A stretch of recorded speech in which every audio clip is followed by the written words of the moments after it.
Good morning, students. Today we will see poem number 2, that is God's Grandeur. It is the poem written by Bernard Manley Hopkins. ये जो poem है वो लिखी गई है journal Manley Hopkins के द्वारा और ये एक विक्टोरियन एज में लिखी गई पोएम है. God's grandeur. ग्रैंड्योर का मतलब होता है भव्यता.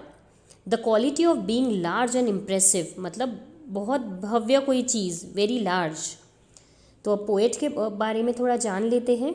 Journal Manley Hopkins was an English poet and a Jesuit priest. ये जो जर्नल हॉपकिंस थे ये एक इंग्लिश पोएट थे और एक प्रीस्ट भी थे, जो कि चर्च के प्रीस्ट होते हैं ना, वो थे.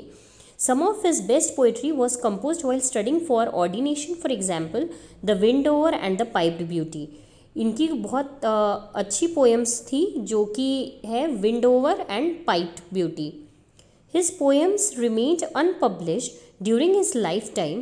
It was after his death in 1889 that Robert Bridges published few of Hopkins' poems in anthologies and finally published his collected poems in 1980.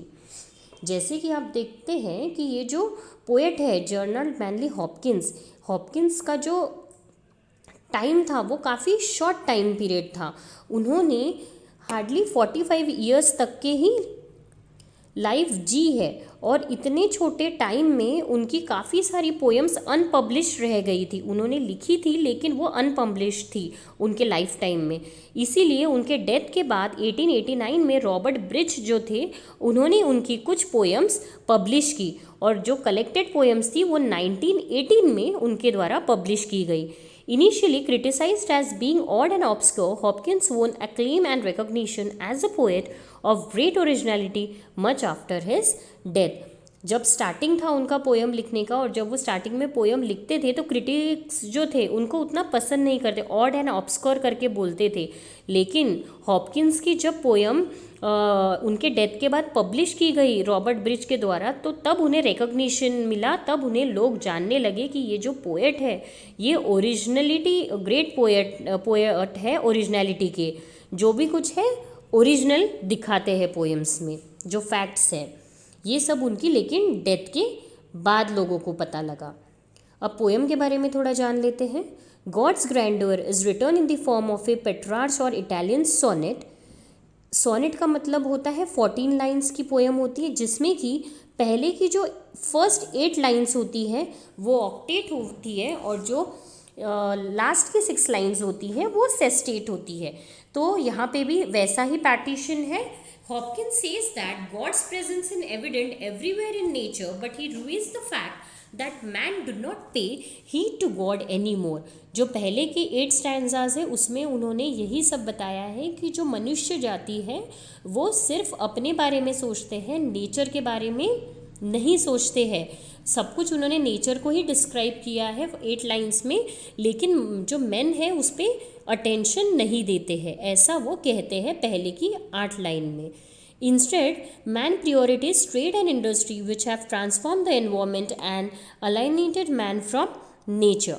तो वो बोल रहे हैं कि अभी जो मैन की प्रियोरिटीज़ है वो ट्रेड एंड इंडस्ट्री ही है, उसे नेचर से कोई मतलब नहीं. वो अपने फ़ायदे के लिए नेचर को डिस्टर्ब करके चीज़ें बनाता है और अपना फ़ायदा देखता है. तो पहले की 8 लाइन में हमें यही सब देखने मिलेगा. In the sestet the final 6 line, जो आखिरी की 6 लाइन है उसमें पोएट बोल रहे हैं the poet believes that there is a hope yet for nature does not give up on mankind. God watches over the earth like a kind and protective mother bird that provides warmth and security to its egg.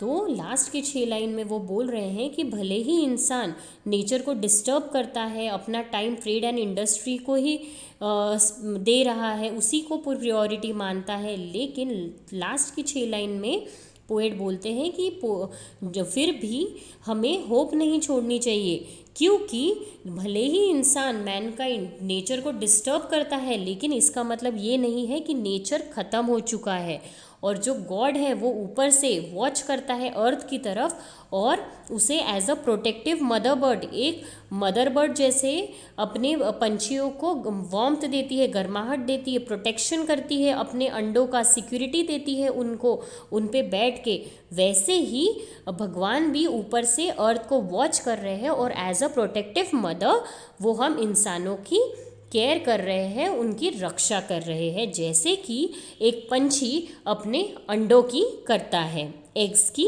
करता है। तो यही है introduction poem का। तो अभी हम poem start करते हैं।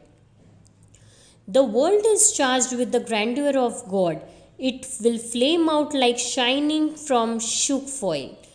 तो पहले लाइन में वो बोल रहे हैं द वर्ल्ड इज चार्ज, मतलब कि ये दुनिया क्या है, चार्ज्ड है with the grandeur of God, मतलब कि भगवान की भव्यता से ये पूरी दुनिया चार्ज है। चार्ज मतलब कि किस फॉर्म में, जैसे कि हमें भगवान ने आशीर्वाद दिया, ऑक्सीजन दिया, एनर्जी प्रोवाइड की, पावर प्रोवाइड की।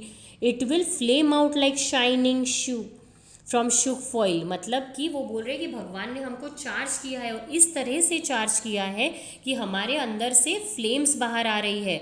और जैसे आपने देखा होगा एक सिल्वर फॉइल में जब लाइट पड़ता है तो कैसे वो शाइन होती है फॉइल, वैसे ही भगवान ने हमें चार्ज किया है जिस वजह से हमारे ऊपर से फ्लेम्स निकल रही है और हम भी उसी की तरह शाइन हो रहे हैं।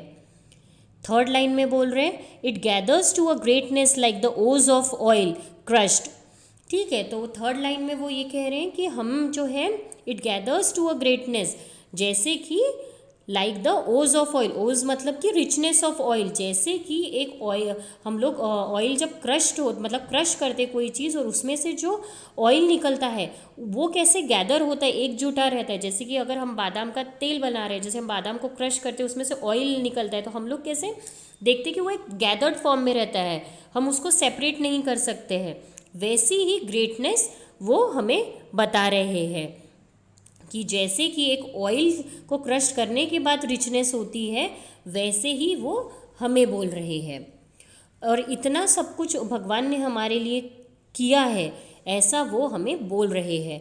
फिर भी वो क्वेश्चन करते हैं why do men then now not reck his rod, मतलब कि पोएट सवाल कर रहे हैं मनुष्य जाति से कि भगवान ने हमें इतना अच्छा चार्ज किया है, एनर्जी दी है, हमें it gathers to a greatness, मतलब कि हमें एक तरह से गैदर करके रखा है, जैसे कि एक ऑयल गैदर होता है, जैसे वो क्रश करने के बाद होता है, सब कुछ इतना अच्छा किया है। फिर भी मैन मीन्स मनुष्य जाति, फिर भी मैन जो है not reck his rod, not reck his rod मतलब पे अटेंशन, और रॉड का मतलब होता है गॉड्स ऑथोरिटी। हम लोग इतना भगवान ने हमारे लिए किया है, फिर भी हम लोग क्यों भगवान की बनाई हुई चीज़ों को नहीं समझते, उसकी गॉड्स ऑथोरिटी मतलब जो है उस पर हम पे अटेंशन क्यों नहीं देते। तो ऐसा सवाल पोएट पूछ रहे हैं। उसके बाद देखिए जनरेशन हैव ट्रॉड, इसका मतलब ऐसा क्यों होता है, क्योंकि जनरेशन हैव ट्रॉड, मतलब ट्रॉड का मतलब होता है चलना, वॉक करना। ऐसा क्यों हो रहा है, क्योंकि जनरेशन से चलते आ रहा है, चलते आ रहा है, चलते आ रहा है। क्या चलते आ रहा है, नेचर को डिस्टर्ब करना। इसीलिए वो बोल रहे हैं कि ये तो जनरेशन से चल रहा है, सदियों से चल रहा है, इसीलिए हम भी वही कर रहे हैं। And all his sheared with trade, beard smeared with toil, and wears man's smudge and shears man's smell. ठीक है, all his sheared with trade, beard smeared with toil, and wears man's smudge and shear man's smell. ये दो line में वो बोल रहे हैं कि ये जो मैन मेड थिंग्स है ये सब उन्होंने अपने फ़ायदे के लिए बनाई है और ये नेचर को डिस्टर्ब करके बनाई है। क्यों बनाई है, क्योंकि उसमें से नेचर को डिस्टर्ब करके जो चीज़ें मिलती है मैन को, उससे वो ट्रेड कर सके। और इन्हीं सब चीज़ों में मैन जो है बिज़ी है और वो ये काम करता है, टॉयल मतलब कि हार्ड वर्क, इसी में हार्ड वर्क करता है, जिस वजह से एक मैन में के अंदर से एक स्मेल आ रही है, जैसे पसीना बोल सकते हैं कि वो इसी सब चीज़ों में बिज़ी है, इन्हीं में हार्ड वर्क कर रहा है कि उसके अंदर से एक स्मेल आती है मैन के। The soil is bare now nor can foot feel बिगेन शोड, शोड का मतलब होता है फुटवेयर। तो वो लास्ट में बोल रहे हैं कि अभी मैन इतना ज़्यादा बिजी हो गया है और इतना खुद का फ़ायदा देखता है कि अभी तो उसके पैर भी ज़मीन पे नहीं लगते हैं, means the soil is bare now, soil भी बेयर बन चुकी है क्योंकि उसके जो फुट है, पैर है, वो भी ज़मीन को नहीं छूते हैं, बिकॉज बीइंग शोड, मतलब अभी वो फुटवेयर पहनता है। तो अभी इतना मैन एडवांस हो गया है, फुटवेयर पहनता है कि उसके पैर भी अभी ज़मीन को नहीं छूते हैं। तो पहले की ये 8 लाइन में गॉड के बारे में पोएट बता रहा है। अब जो लास्ट की 6 लाइन्स है वो देखेंगे हम। And for all this nature is never spend, और इतना सब कुछ हमने किया है, नेचर को डिस्टर्ब किया है, हमने पूरा टाइम हमारा ट्रेड और इंडस्ट्री में स्पेंड किया है, फिर भी नेचर जो है स्पेंड नहीं हुआ है। नेवर स्पेंड मतलब कभी डिप्लीशन नहीं हुआ, नेचर कभी ख़त्म नहीं होगा। There leaves the dearest freshness deep down things, इसका मतलब कि आज भी नेचर में वही फ्रेशनेस है और सारी चीज़ें वैसे, God things will always remain, चाहे मैन उसे डिस्टर्ब क्यों ना करता हो, उसे डिस्ट्रॉय क्यों ना करता हो, it will always remain. And though the last lights off the black west went oh morning at the brown brink eastern spring.